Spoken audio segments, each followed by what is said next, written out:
안녕하십니까, 조로입니다. 네, 조르님 오늘은 창업에 대해서 좀 여쭤보려고 하는데 우리 취준생들 혹은 대학생 분들께서 대학교에서 창업을 너무 많이 밀어주다 보니까 창업 경험, 사업자 등록했던 경험, 창업 경진대회 경험 이런 것들이 너무 많은 것 같아요.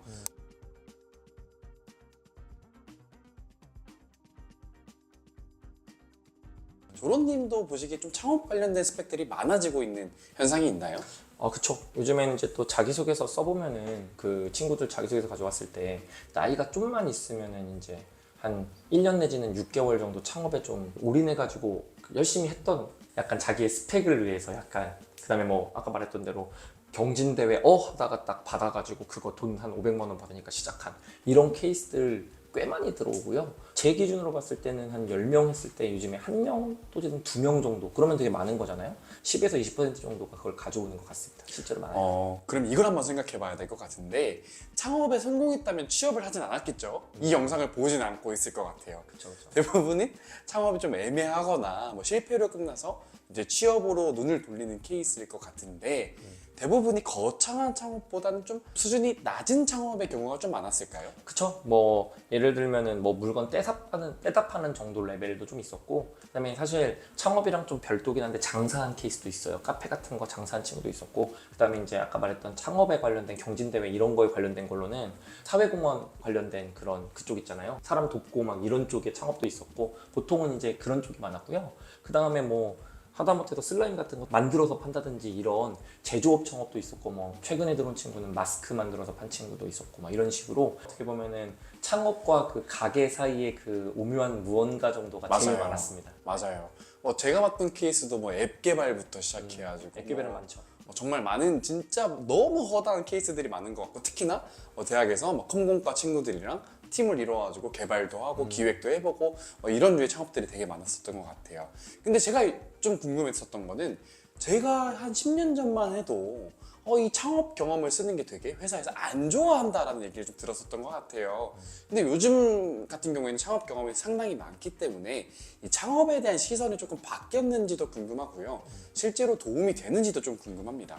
일단 트렌드적으로는 사실 조금 그래도 기류가 좀 바뀐 것 같긴 해요. 예전에는 진짜 대놓고 창업했다거나 가게 했다거나 하면은 밑도 끝도 없이 다시 돌아가는 거 아니야? 이런 식으로 막 이렇게 질문이 들어오기도 하고 이랬는데 이제 사실 면접에서 그 정도의 공격은 아주 잘하는 사업이 아닐 경우에 얘가 그냥 해봤겠거니 이 정도로 하고 넘어가는 경우가 있어요. 그렇게 공격은 안 받고요. 대신에 창업 사이즈가 좀 커가지고 정말 성공에 근접했거나 성공했다가 돌아온 친구들 같은 경우에는 의심을 받기 때문에 그런 거는 사실은 우리는 어떻게 들어올 줄 아는 질문은 무서운 게 아니에요. 대비하면 되거든요. 그래가지고 이제 대비를 하시면 되고 예전에 비해서 창업에 대한 그런 나갈 거 아니냐는 나쁜 이미지는 좀 거친 것 같다. 다만 여기서 좀 말씀드릴 수 있는 게 여러분들 면접 보시면서 면접 가운데에서 그 다음에 특히 자기소개서에 그 창업에 대한 내가 바로 튀어나갈 것 같은 그런 이미지를 제거해 주시는 문장이나 단어 같은 거를 좀 사용하시는 건 좀 중요한 것 같아요. 어떤 식으로 생각하시면 되냐면 창업을 왜 시작했는지 같은 걸 좀 명확하게 밝히신다든가, 밝히는 게 무슨 얘기냐면 엄격결 했다 이런 식으로 밝힌다던가, 아니면은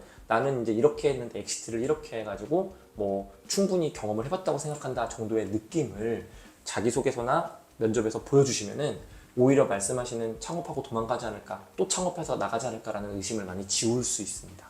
네. 그럼 이런 방법은 어떨까요? 아까도 제가 말씀드렸지만 대부분 실패했기 때문에 취업을 하는 거라 생각을 하는데 실패한 경험을 통해서 얻은 교훈 이런 것도 좀 써도 괜찮을까요? 완전 좋죠. 그거 같은 경우에 특히나 여러분들이 지원하는 직무 자체가 전략 기획이라든지 재무, 영업 같은 경우에 사실 근데 제가 이제까지 봤을 때 재무하는 친구가 창업 경험 들고 온 적은 한 번도 없거든요. 성향상 아주 안 맞는 것 같아요. 영업은 좀 많았고 기획하는 친구도 간혹 있었는데 대부분 마케팅 영업 쪽이 제일 많아요. 그 성향 자체가 그 둘이랑 좀 어울리나 봐요. 근데 다 그렇다는 건 아니고요. 어쨌든 그렇게 이제 많이들 가져오는데 이런 분들 같은 경우에는 사실 지금 제가 말했던 기획이나 마케팅, 영업이 전부 다 사업이랑 좀 관계가 돼 있는 영역이기도 하잖아요. 어떻게 보면은. 그래서 이런 거 같은 경우에 어필을 하고 이걸 통해서 얻은 역량이나 성격 같은 거를 강조하는 방식은 되게 유효하다고 볼 수 있어요. 전 되게 강추하는 방식이기도 합니다. 좋아요. 네. 네, 왜냐면 창업하시는 분들 특징이 뭐냐면 자소서에 얼마를 벌었는지를 쓰는데 가끔 가다가 그 정도 돈 벌 거면 왜 회사를 다니지? 뭐 예를 들어서 한 500만 원만 벌었다 가정하더라도 월에 이거 왜 그만둬? 이런 생각이 사실 들기 마련이잖아요. 근데 그런 경우가 전 되게 애매한 것 같더라고요. 좋아요. 그거 같은 경우는 제가 두 분류를 확실히 말씀드릴게요. 되게 중요한 건데 돈을 굉장히 많이 번 케이스의 대처 방법과 돈을 굉장히 적게 번 케이스의 대처 방법을 좀 말씀드릴게요. 일단은 이 둘을 말하기에 앞서 제일 중요한 게 뭐냐면은 내가 자기소개서나 면접에서요 여러분들이 그 숫자를 정확하게 말해줘야 된다는 게 되게 중요하거든요. 무슨 얘기냐면은 영업이익률이 몇 %인지 매출이 얼마인지 그 다음에 그거를 통해서 공수된 인원이 얼마인지 비용들은 어떻게 분배되는지를 여러분이 잘 정리해 놓으셔야 돼요. 사업에 대해서. 그래가지고 면접에서 공격이 들어왔을 때 그거를 말해야 됩니다. 일단은. 그래서 나는 영업이익률이 몇 % 정도 되는 거였어요. 이런 식으로 내가 이거를 말하지 못하면 여러분 사업을 했다고 말할 수가 없는 거예요. 이게 첫 번째고, 그 다음에 이제 두 번째 얘기는 돈을 많이 벌은 케이스는 어떻게 얘기를 해야 되냐. 그러면은 여러분들 사실 온 케이스면요, 저한테 온 케이스에 돈을 많이 번 친구 있어요. 그 친구들 공통적으로 뭐라고 얘기하냐면은 두 가지를 얘기합니다. 뭐냐면은 첫 번째 케이스는 너무 힘들었어요. 그래가지고 저는 그냥 안정적으로 돈 버는 게 좋습니다. 제 앞에 있는 도PD도 약간 그런 케이스예요.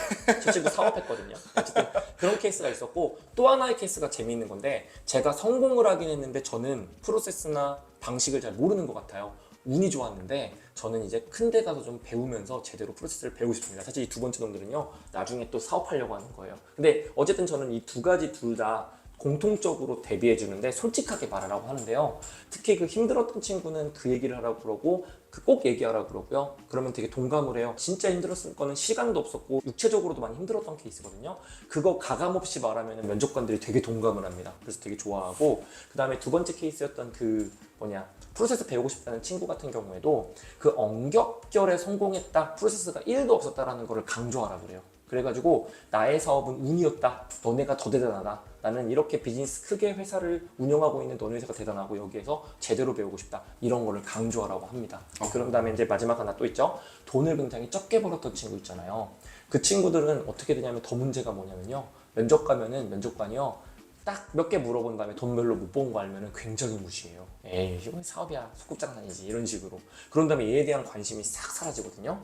그래서 여러분이 더더욱이나 그 서류에다가 그 자기소개서 때 명시를 좀 해주셨으면 좋겠어요. 무슨 얘기냐면은 이게 이 정도밖에 안 됐다라는 거를. 왜냐, 면접에 가서 얻어지는 실망감을 피해야 됩니다. 이해되시죠? 그래서 자기소개서에서 내가 어느 정도로 벌었다는 거를 정확하게 명시해서 그 크기가 크지 않은 사업임을 꼭 알려줘야 한다, 이 정도를 좀 알려드리고 싶어요.